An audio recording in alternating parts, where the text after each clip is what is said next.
Well, the Sharks enjoyed a nice stretch of games at home this week, but only managed to get one of three wins in front of their fans. And consider this my Barclay Goodrow appreciation episode. I know the dude gets a lot of hate, but I really love what he brings to San Jose. This is the Teal Teardown Hockey Podcast.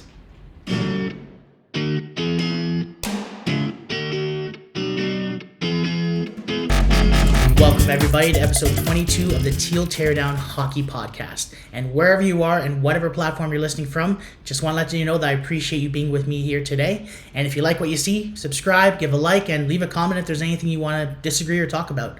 So the Sharks go 1-2 this week, and it was kind of an effort against different types of teams. They end up beating a basement team in the Chicago Blackhawks. They end up losing to a team that's not a playoff team, but a little bit better than the Sharks, and you got to see how they match up against them in the Nashville Predators. And then the Sharks get destroyed by a team that's pretty much rearing for the playoffs and pushing for their franchise legend Ovi's record. So the Sharks kind of had an interesting week. They scored 7 goals and allowed 10, but half of them came against the fully loaded Capitals. So the Sharks continuously show a lot of great effort with this young budding team, but unfortunately they just couldn't get 2 of them done.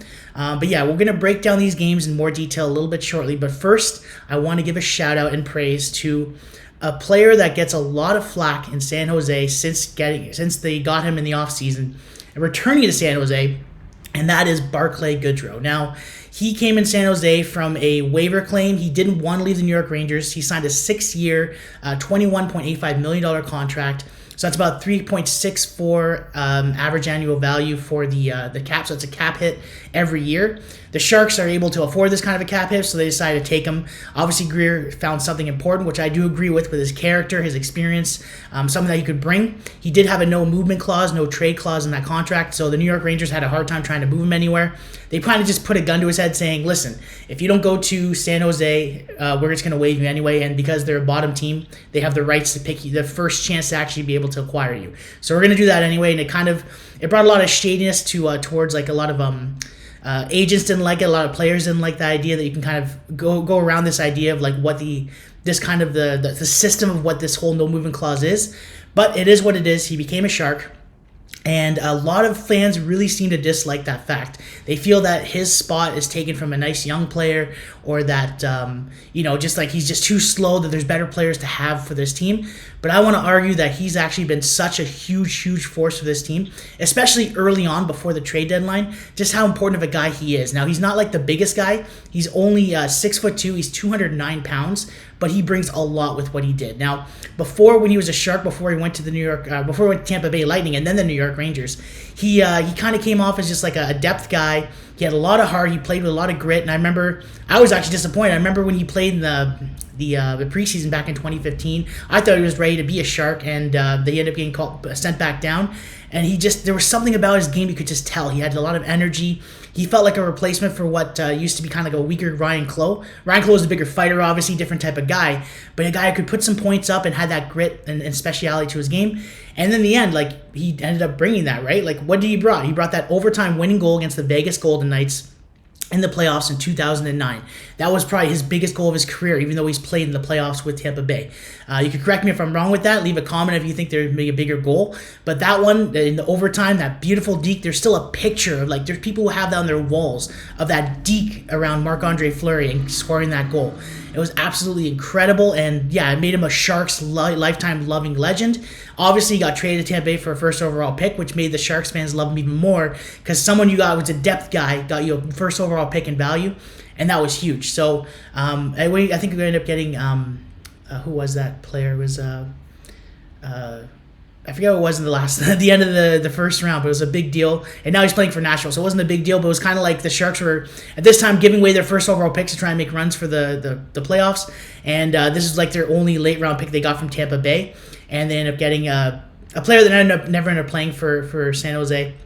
I forget. I don't know why I'm drawing a blank for his name right now, but he ended up playing for Ozzy Weisblatt. There it is. Ozzy Weisblatt ended up playing for the Nashville Predators, got his first goal like this last week. But anyway, so he's the guy that the Sharks kind of tried to make up with that first round pick. Didn't do much with it, but the fact they got a first round pick for Barclay Goodrow was huge. So he ended up getting his career resume just kept growing after that. 2 cups with Tampa Bay, and then after he got his 2 cups, he has a free UFA. He signs with the Rangers for 6 years. The Rangers were hoping to have him as like a depth guy, maybe a top 9 guy. He added grit. He could score some big goals, and he obviously would stand up for his teammates when he needed to, right? And unfortunately, the Rangers, who are in a win-now mode, felt like he just, for his cap hit, they're tight on the cap. They couldn't really keep him. So they ended up trading him away, or trying to trade him away, and he said, no, I'm not leaving New York for any reason. I want to win, be with a winning team, and win a cup. And he was the type of guy that would give for everything he can to win a cup, and I really believe that. But unfortunately, the way it worked in the offseason, he ends up going to San Jose, and like I said before, Sharks fans are not really welcome to that.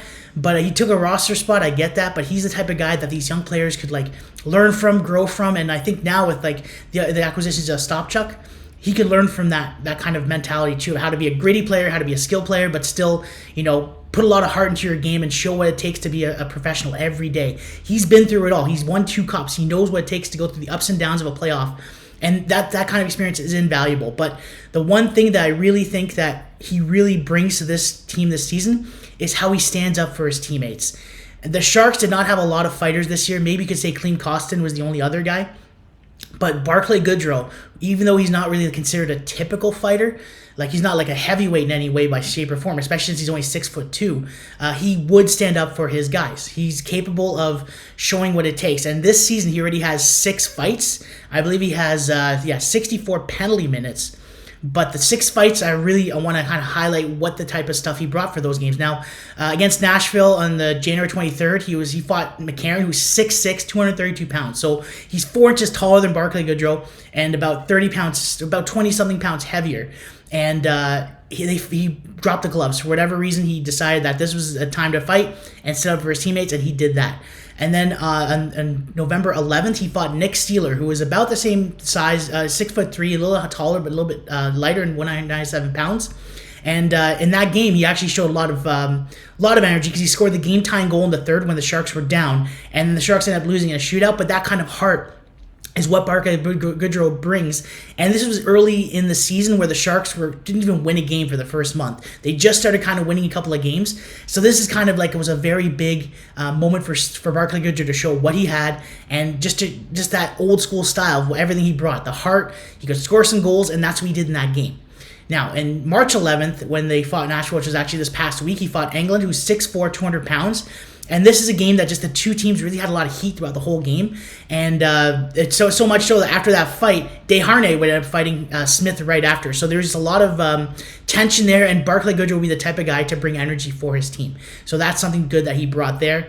And it was nothing like crazy in those situations where he was defending anybody in these situations, but they're just big fights that Barclay Goodrow needed to give energy to the team, and he did that. So this is something that he brings a lot of players don't bring. And just something that he can do that is so important that the Sharks, it's just underrated, because you see the others plays the game, he plays the way he plays the game. He's kind of slower. I get it. He's not scoring. He makes some pretty atrocious passes sometimes, but this is what the Sharks need during these important moments. It's not that every game that you expect Celebrini, every play he makes, it's going to be amazing. You expect that. He plays smarter plays. He's young. He's making mistakes, but those kinds of players are going to do those kinds of things. But these players like Goodrow, this is what you need him to bring. So these next 3 fights this season that he brought were very important ones that kind of showed that you can't mess with our team. I'm going to stand up for our players if you do anything. So on February 27th versus Montreal, he fought Struble. He was a little bit smaller, 6 foot tall, but 207 pounds, so about the same weight.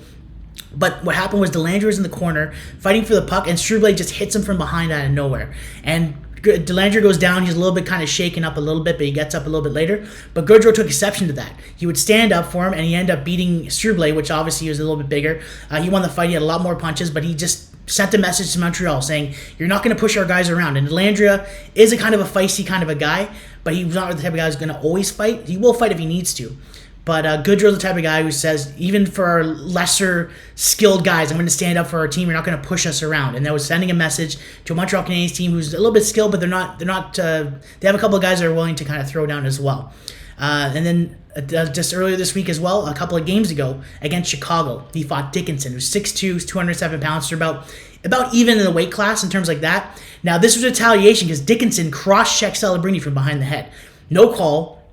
And just ended up causing a little bit of a scrum, and there ended up being a penalty for San Jose against Chicago, but Dickinson kind of got away scot-free there. And it was a really dirty play, dangerous play on this team's star future player, and Goodrow stands up for his teammates and stands up for celebrating to say, hey, you're not going to take that. Even though you're a basement team, we're not going to take this kind of crap. He ends up fighting. And before that, everyone on Twitter was going crazy saying, like, is Desharnais going to fight Dickinson? He's got to fight him. He's got to do something. And no, it was Goodrow who actually, and this is kind of a cool experience thing too. Like, he didn't use lose his cool and fight him either. He went up to him before face-off, talked to him and said, listen, you got to own up to this cross-check to the head. You got to kind of pay your receipt. This kind of old-school fighting mentality. It's like a unwritten rule where you kind of made something bad. You got to make up for it by fighting me, and then we're going to call it even. After that, it's kind of a wash. So Dickinson, all good respect to him, kind of stood up for himself and said, okay, you know what? Yeah, you're right. I'm going to make up for this hit. Let's fight. So they dropped the gloves. The refs expected it. They fought. And it was a decent fight, and that's just the type of guy Goodrow is. He's not just going to drop the gloves in an emotion. He's also the type of guy who understands and respects the fighting game and knows the rules of like the unwritten rules of what to do. And in this case, like he fought Dickinson, and now they're kind of clean, and it's kind of in the past. Chicago doesn't feel like the need to, or the Sharks didn't feel like the need to retaliate with the dirty hit on Bedard or something like that. Chicago doesn't feel like they have to be on their heels for the rest of the game and worry about some kind of retaliation, cheap hit. The fight happened and it's over with. And that kind of mentality that Goodrow has with his old school type of the game is so valuable. And the fact that he is willing to stand up and fight, it's amazing. The fact that the Sharks, like, really fans don't understand this kind of stuff about the game, I want to kind of open your eyes towards it, because these kinds of things are intangibles that a lot of players can't really deliver, because it's a hard thing to fight. And it's just, especially a guy like Goodrow who's not a natural fighter. It's part of his game. He's more of a player with that kind of edge that plays on a hard edge. And the last big fight of Goodrow this year was on December 23rd, just before Christmas, against Vancouver. He fought Tyler Myers, who's 6'8", 228 pounds. So this guy is way huger than Goodrow. And again, this is Goodrow trying to stand up for his teammate. Myers nailed Eklund with a hit in the first period. He knocked the wind out of Eklund. Eklund was down for a bit. And credit to Eklund, but just right after, there was a power play for the Sharks, and Eklund would score. So he shows a lot of heart in that power play. But Goodrow, later in the period, 4 minutes later, responded by saying to Myers, hey, you can't hit our players. Same thing as what happened with Dickinson. You have to own up to it. We got to fight. And Myers, who's a monster, and Goodrow has the courage to take on this guy, to make a point, to say, hey, you're not going to take over. You're not going to hit our stars. We're not going to let that happen. We're going to stand up for ourselves. So this is the kind of stuff that Barclay Goodrow brings that not a lot of players can do. And this is something that I really want Sharks fans to understand, that next time you see Barclay Goodrow make a mistake, understand the Sharks are a bad team. Everyone's making mistakes, and he's just doing what he can to build his team up and give them confidence to grow for the future.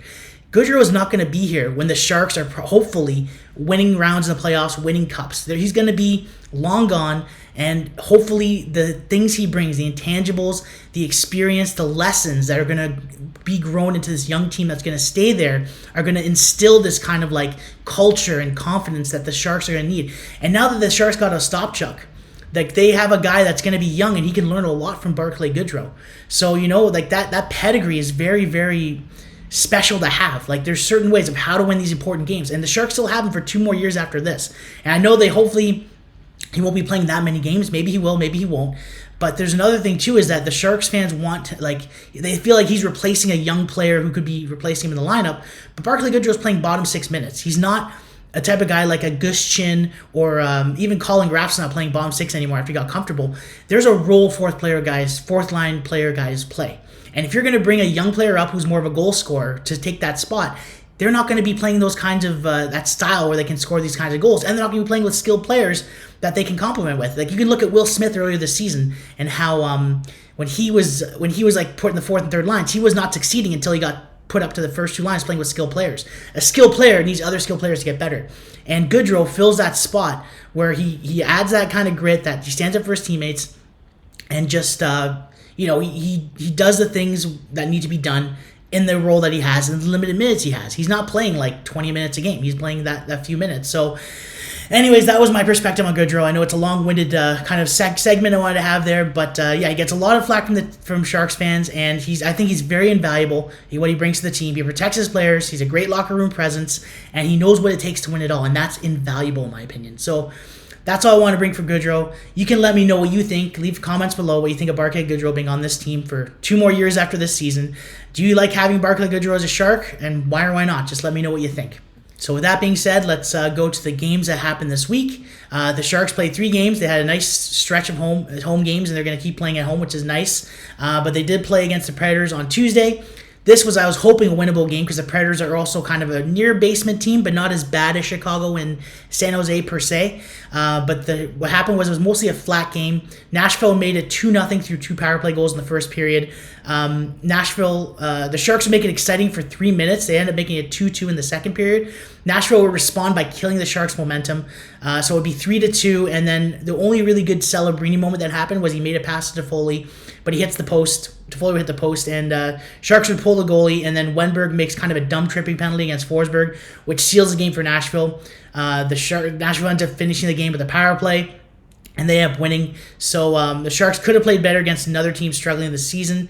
Because the Nashville Predators are not doing very well, but it kind of shows where the Sharks are at. They're much less of a team than Nashville, who has a lot of experienced players, some who've won a cup. They're just kind of having a rough year, and I really do think this offseason for Nashville, they're going to make a couple of major moves maybe in the offseason and tinker with a few things and maybe even fire the coach. Who knows? I think he's just started recently, but maybe that's what they need to kind of shake things up. I do really believe in this team, and I will have to see what happens. But another cool thing is Patrick Giles got his first goal for the Sharks. So he just was joined the Sharks last week for the trade deadline, and he's kind of showing you a great fourth line center role. He does a little bit of everything. He's not standout amazing, but he had a nice goal.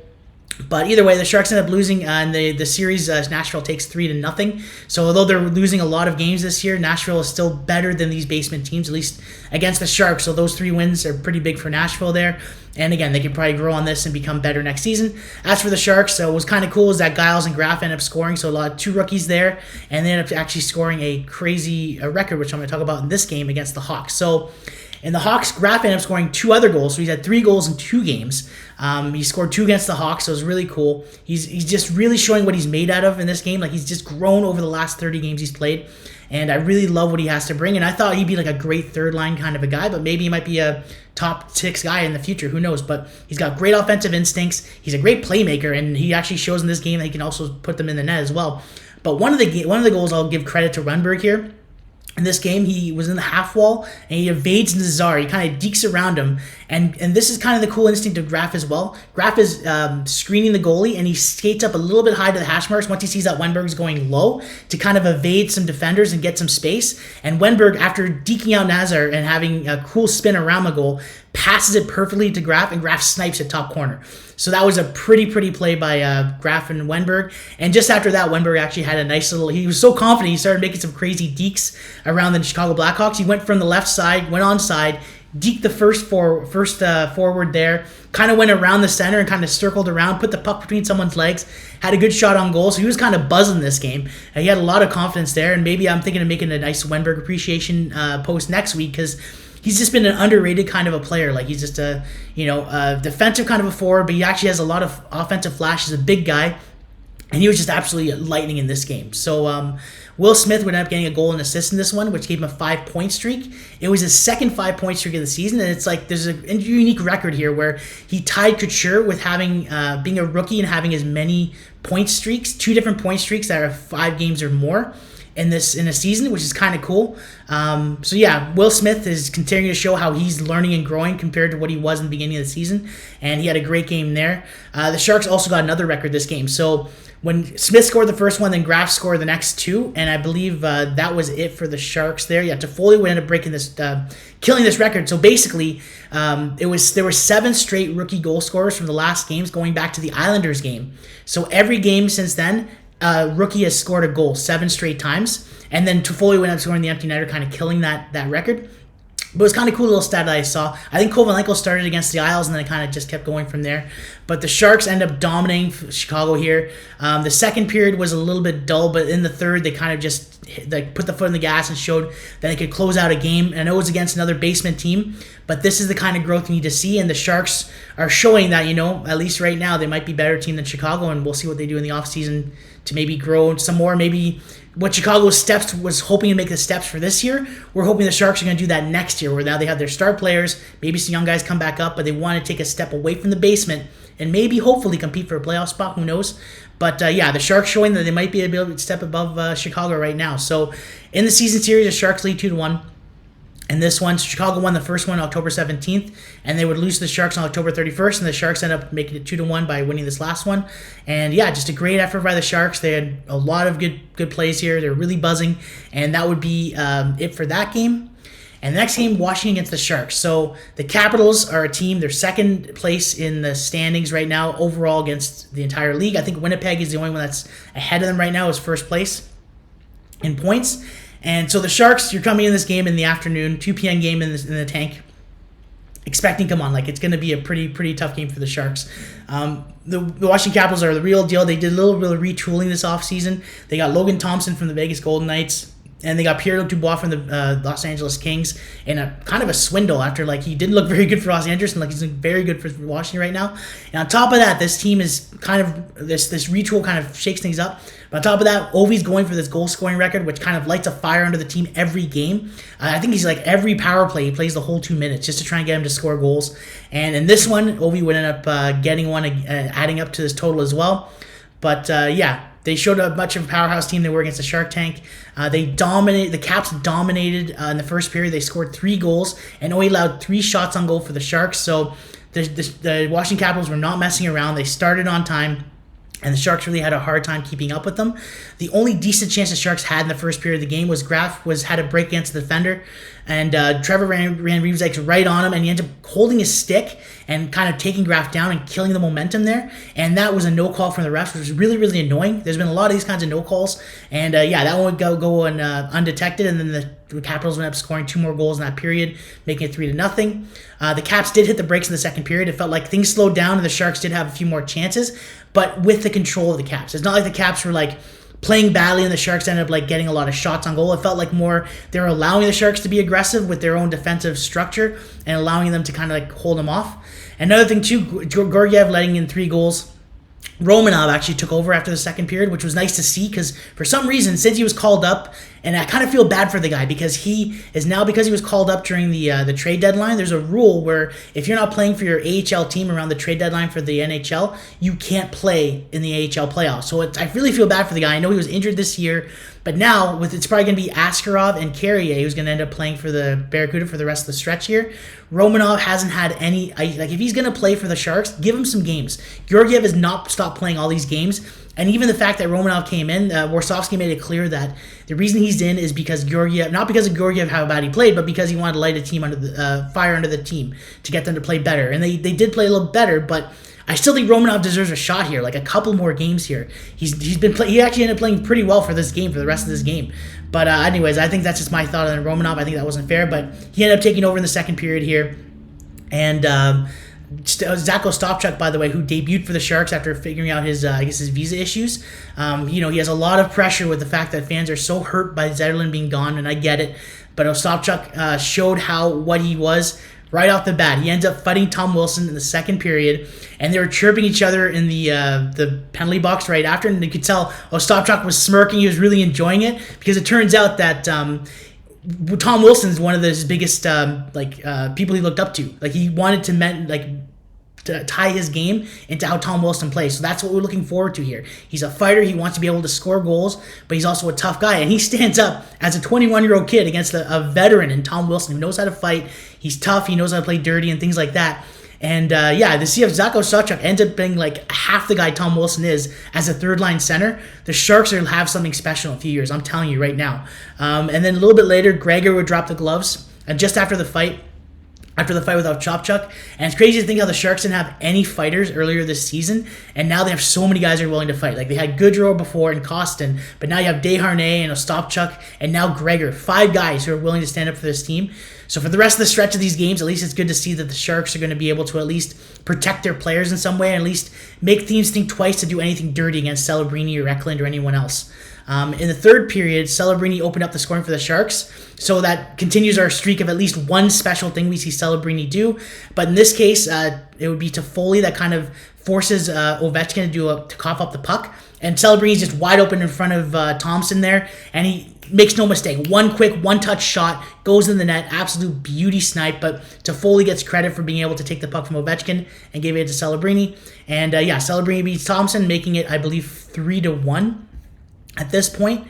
And but the Sharks continue their this whole season where they end up giving a goal, scoring a goal, and then giving it up right away. So not even 40 seconds later, Trevor Ramsay kind of from the defensive point line kind of evades Gregor, goes around him, gets behind the net, and then a little awkward kind of a play. He somehow manages to get the puck under between Romanov's legs as he's kind of hugging the post, and it kind of skids in. No one really sees it but the referee, and it ends up being a clean goal. It just was a really awkward one for anyone to see because Romanov's so huge, he's kind of covering the net.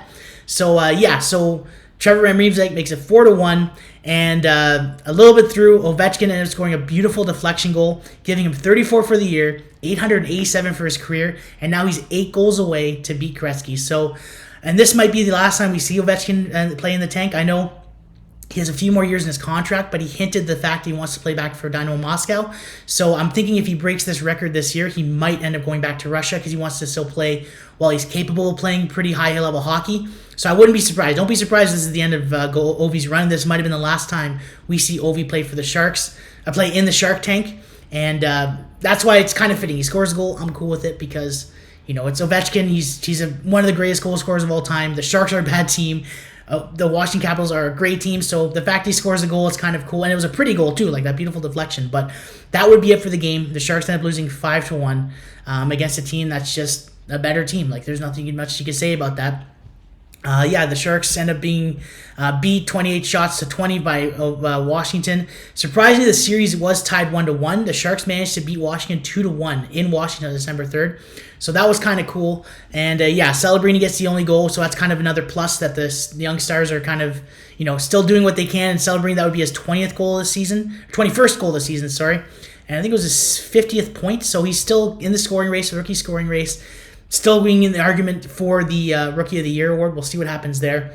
But that would be the games for this week. The Sharks, again, go 1-2. They lose to a star-studded team in Washington who's on their way to go for a really good cup run if they can.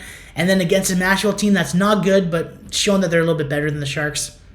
And obviously beat a team that I think it was more important to beat Chicago, who's kind of your equal right now. You both got recent first overall picks. You kind of both rebuilding, and the Sharks show they're a way better team than Chicago, in my opinion. So those are the games this week, and the next games upcoming are going to be Thursday. So the Sharks get a nice little break at home for the next couple of weeks.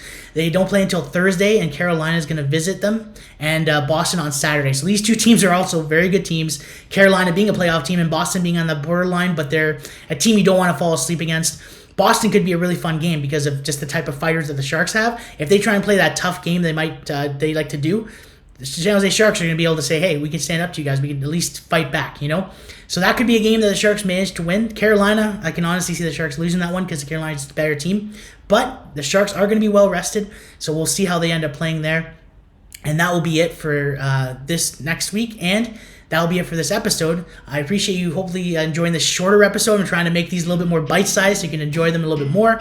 Thank you for listening again. I appreciate you wherever you are, whatever platform you're listening from. I want to let you know that I appreciate you being here today. You can check me out wherever you listen to podcasts, obviously. I'm also on Instagram at Teal Teardown Hockey and X at Teal Teardown HKY. If you like the show, like or leave a comment, and it helps with the algorithm, and subscribe if you really like it. And that's it for me. I will see you again next week.